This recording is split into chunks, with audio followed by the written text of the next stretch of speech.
हरियाणा में 22 नवंबर से 15 दिसंबर तक अंत्योदय ग्रामोदय मेला लगेगा। मिशन अंत्योदय के तहत 170 अंत्योदय ग्रामोदय मेले लगाए जाएंगे। देखिए, एक बड़ा अपडेट आपको दे दें।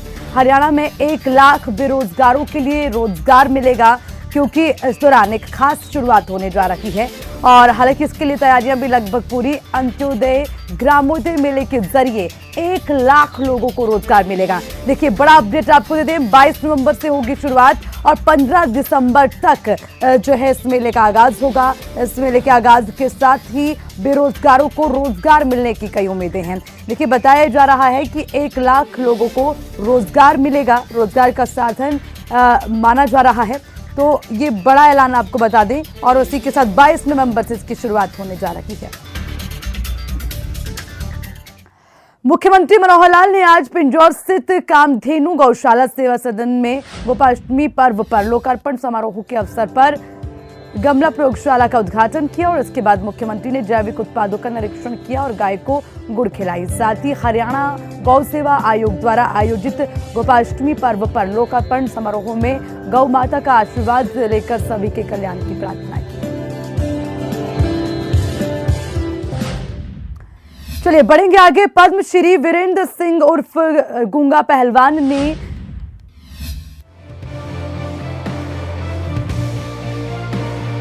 कैश अवार्ड में अनदेखी को लेकर गुरुवार देर शाम मुख्यमंत्री मनोहर लाल से मुलाकात की और इस दौरान मुख्यमंत्री ने आश्वासन दिया कि खेल नीति के तहत जिस नौकरी और लाभ का पात्र होगा पहलवान, वो दिया जाएगा और इस पर पहलवान ने मुख्यमंत्री का आभार भी जताया। बातचीत के बाद खेल महानिदेशक ने यह कहा कि गूंगा पहलवान की समस्या को लेकर बातचीत सार्थक रही है और इनकी मांग है कि पैरा खिलाड़ियों की तर्ज पर उन्हें भी कैश अवार्ड दिया जाए। इस मामले को लेकर मुख्यमंत्री के निर्देशानुसार कमेटी गठित करने का फैसला लिया गया, जो कि पूरे मामले की समीक्षा करेगी। चलिए बढ़ेंगे आगे। इसी बीच एक और अपडेट। आजादी अमृत महोत्सव पर आयोजित नाटक देखने पहुंचे मुख्यमंत्री मनोहर लाल। नाटक देखने के बाद हरियाणा के मुख्यमंत्री मनोहर लाल ने घोषणा की। उन्होंने कहा कि प्रदेश के सभी 22 जिलों में नाटक करवाया जाएगा। मुख्यमंत्री मनोहर लाल ने कहा, 1857 की क्रांति में हरियाणा की भूमिका को यह नाटक दर्शाता है। युवा पीढ़ी को देशभक्ति की भावना से जोड़ने का काम इस कार्यक्रम के माध्यम से किया जाता है।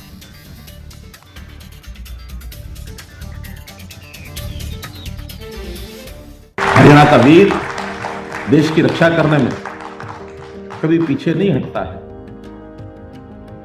तो इस श्रेय को हम एक प्रकार से इससे गौरवान्वित हैं, इसको हम सैल्यूट करते हैं। और मैं समझता हूँ आज का ये जो 1857 की क्रांतिकारी नाटक ये एक नए स्वरूप में बनाया गया है और जिसका जो स्वरूप चाइनीज गिल्ड के द्वारा पहली बार ये नाटक का शो यहाँ हो रहा है और निश्चित रूप से हमको पसंद आएगा और पसंद आएगा तो इसका अवलोकन हरियाणा में या बाकी देश की और स्थानों पर निश्चित रूप से और भी करवाने के लिए हरियाणा सरकार की ओर से जो योगदान इनको चाहिएगा वो जरूर करेंगे।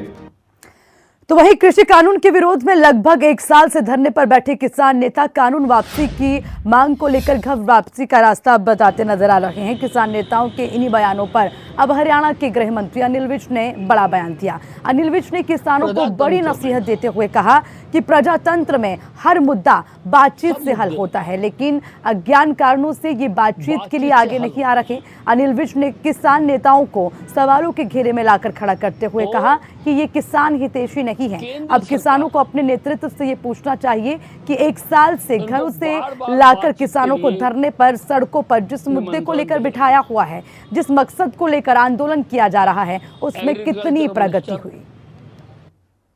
किसान हितैषी नहीं है, इनका एजेंडा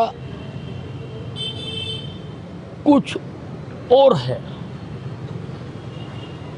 और मैं तो किसानों को भी कहना चाहूंगा कि अपने नेतृत्व से ये पूछे तो कि 1 साल से तुमने हमें घरों से लाकर धरनों पर बिठा रखा है, प्रगति कितनी हुई है। जिस मकसद को लेकर आंदोलन किया जा रहा है उसमें कितनी प्रगति हुई है। वैसे तो ये इनका अंदरूनी मामला है, मैं उसमें इंटरफेयर नहीं करना चाहता हूं, लेकिन यदि इनका नेतृत्व बातचीत करने में सक्षम नहीं है तो इनको अपना नेतृत्व बदलने के बारे में सोचना चाहिए। चलिए बढ़ेंगे आगे। हरियाणा के कैथल में 31वें गन्ना पेराई सत्र का शुभारंभ किया गया। सहकारिता मंत्री डॉक्टर बनवारी लाल मुख्य अतिथि के रूप में शामिल होंगे। सहकारी चीनी मिल्स प्रबंध लिमिटेड के चेयरमैन और विधायक शामिल होंगे। देखिए बड़ा अपडेट आपको दे दें, कैथल में 31वें गन्ना पेराई सत्र का शुभारंभ आज सहकारी चीनी मिल्स प्रबंध लिमिटेड के चेयरमैन और विधायक इसमें शामिल होंगे। हालांकि तैयारियां भी पेराई सत्र के शुभारंभ को लेकर की गई। हरियाणा के कैथल में 31वें गन्ना पेराई सत्र का शुभारंभ आज होगा।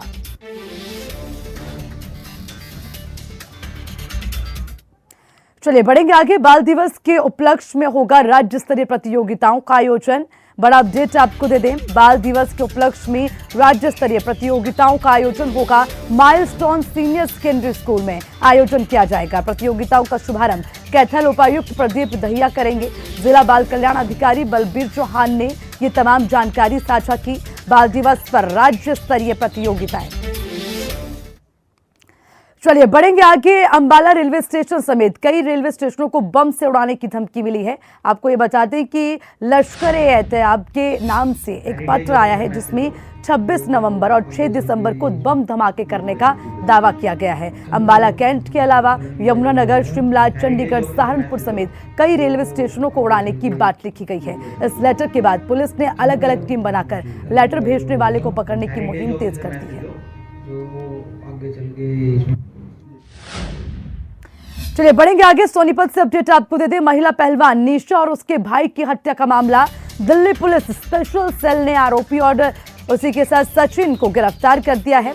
बड़ा अपडेट आपको दे दें, आरोपियों को दिल्ली के द्वारका इलाके से हिरासत में लिया गया। हत्या की वारदात के बाद मौके से दोनों आरोपी फरार हो गए थे। वारदात में कुल 4 आरोपी शामिल थे, 2 गिरफ्तार, 2 की तलाश जारी। तो महिला पहलवान निशा हत्याकांड के आरोपी गिरफ्तार।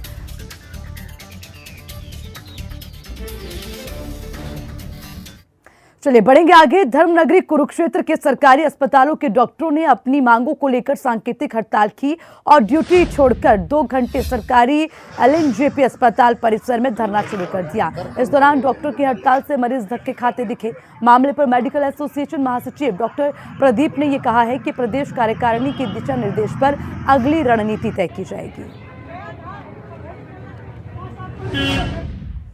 चलिए बढ़ेंगे आगे। रेड क्रॉस प्रदेश महासचिव डीआर शर्मा ने धर्मनगरी कुरुक्षेत्र में कहा कि रेड क्रॉस रक्तदान और दिव्यांग सेवा में देश में अव्वल है। फिर भी रेड क्रॉस वॉलंटियर्स की संख्या को 2 गुना किया जाएगा और लोगों की सुविधा के लिए रक्तदाताओं की लिस्ट वेबसाइट पर उपलब्ध रहेगी। उन्होंने ये भी कहा, भारतीय रेड क्रॉस सोसाइटी अगर आपके द्वार पर दस्तक देती है तो आप घबराएं मत। हरियाणा प्रदेश में 2000 लोग टीबी और उसी के साथ ड्रॉप आउट के लिए मरीजों के घर पर दवाई देने और उनकी देखरेख का जिम्मा भारतीय रेड क्रॉस सोसाइटी उठा रही है।